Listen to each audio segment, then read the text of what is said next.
Videos देखने के लिए सब्सक्राइब करें जनसत्ता.com, बेल आइकन दबाकर पाएं लेटेस्ट नोटिफिकेशन। नमस्कार, जनसत्ता में आपका स्वागत है। मैं हूं डॉक्टर दिग्विजय सिंह और वक्त हो गया है यूक्रेन और रूस के बीच चल रहे जंग के अपडेट का। जंग का आज 13वां दिन है और यूक्रेन की राजधानी कीव अभी तक रशियन कब्जे से बची हुई है। यूक्रेन कामयाब रहा है रूसी फौजों को कीव से बाहर रोके रखने में, मगर आज यूक्रेन का दावा है कि रशियन आर्मी रीयूनाइट हो रही है कीव के बाहर। भाड़े के सैनिकों की भी मदद ले रही है रशियन आर्मी, ताकि ज्यादा तबाही कीव के अंदर घुस के मचाई जा सके। ऐसा दावा यूक्रेन की फौज कर रही है, यूक्रेन का विदेश मंत्रालय कर रहा है। मगर रशिया क्या कह रहा है? रशियन प्रेसिडेंट व्लादिमीर पुतिन ने कहा है कि उनकी सेना अब तक जो लक्ष्य तय किए गए थे सेना के लिए, उसे पूरा करने में कामयाब रही है और वो अपनी सेना के जो प्रोग्रेस है उससे संतुष्ट हैं। उन्होंने दूसरी तरफ यूरोपियन देशों को एक बार फिर चेतावनी दी है कि अगर किसी भी तरह की मदद जो की जा रही है यूक्रेन को, उसे एक तरह का वो जंग का ऐलान ही मानेंगे। और साथ ही ये भी कहा है, ब्रिटेन के लिए खासतौर पे कहा है कि जो एंटी टैंक मिसाइलें वगैरह ब्रिटेन ने अवेलेबल कराई हैं यूक्रेन को, उसे रशिया हमेशा याद रखेगा। इस बीच एक खबर अमेरिका से आ रही है। अमेरिका जहां एक तरफ नाटो कंट्रीज में जो कि रशिया के साथ लगी हुई हैं वहां अपने सैनिकों की तादाद बढ़ा रहा है, दूसरी तरफ सैंक्शंस लगा रहा है रशिया पे। अभी 500 सैनिक उसने और पोलैंड में बढ़ाए हैं अपने।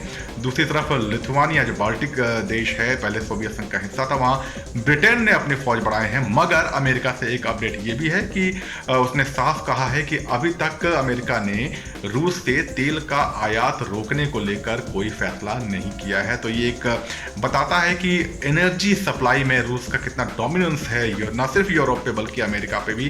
तो ये एक डिसाइसिव फैक्टर हो सकता है जंग का। इस बीच कल जो तीसरे दौर की बातचीत हुई थी दोनों देशों के बीच, वो बेनतीजा रही, उसका कोई नतीजा नहीं निकला है। यूक्रेनियन विदेश मंत्री का कहना है कि रशियन प्रेसिडेंट पुतिन को यूक्रेनियन प्रेसिडेंट से डायरेक्ट बात करनी चाहिए और जब दोनों देश आपस में बात करेंगे तभी जाकर इस जंग का कोई नतीजा निकलेगा। इस बीच यूक्रेन ने जंग के 12वें दिन रशियन आर्मी के एक मेजर जनरल को मारने का दावा किया है। उधर रशिया ने यूक्रेन के एक बहुत बड़े हिस्से पर कब्जा जमा लिया है और राजधानी कीव के बाहर आर पार की लड़ाई अब किसी भी वक्त शुरू हो सकती है, ऐसी खबरें यूक्रेन से आ रही हैं।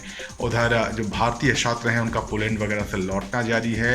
सुमी में अभी भी 600 छात्र फंस गए हैं और ये वो छात्र हैं जिनको बाहर निकालने के लिए बसें वगैरह सब कुछ तैयार थी, मगर ऐन वक्त पर हमले शुरू हो गए और इनका आना रुक गया। इस बीच यूक्रेन ने रशिया पर आरोप लगाया है जो एक ह्यूमैनिटेरियन कॉरिडोर बनाया गया था जिससे कि घायलों को निकाला जा सके, या जो लोग जो युद्धग्रस्त क्षेत्र छोड़कर निकलना चाहते हैं उन्हें बाहर निकाला जा सके। वहां रशियन फौजें अटैक कर रही हैं, उसमें लोग घायल हो रहे हैं। दूसरी तरफ एक दोहरा रवैया यूक्रेन का भी सामने आया है।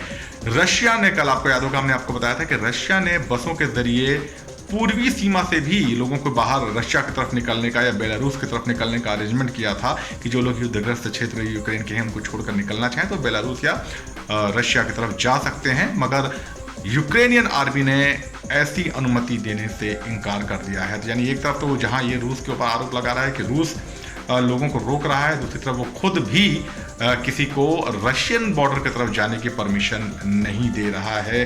तो ये जंग है, यहाँ दावे प्रति दावे होते रहते हैं। जब तक कोई तीसरा पक्ष उसकी पुष्टि ना करे तब तक वो बहुत ज़्यादा भरोसेमंद नहीं होती हैं ये दावे या ये जानकारियाँ। बहरहाल आज जंग का 13वां दिन है और काफ़ी तबाही मचा चुका है ये युद्ध। अभी देखने वाली बात यह है कि ये दिन कितने दिन और आगे चलता है। इस जंग में जब जैसे ही कुछ नया होता है हम आप तक पहुंचाएंगे। आपको क्या करना है, आपको बने रहना है जनसत्ता के साथ और बेल आइकॉन ज़रूर क्लिक करना है ताकि आपको हर अपडेट मिले फौरन उसी वक्त। नमस्कार।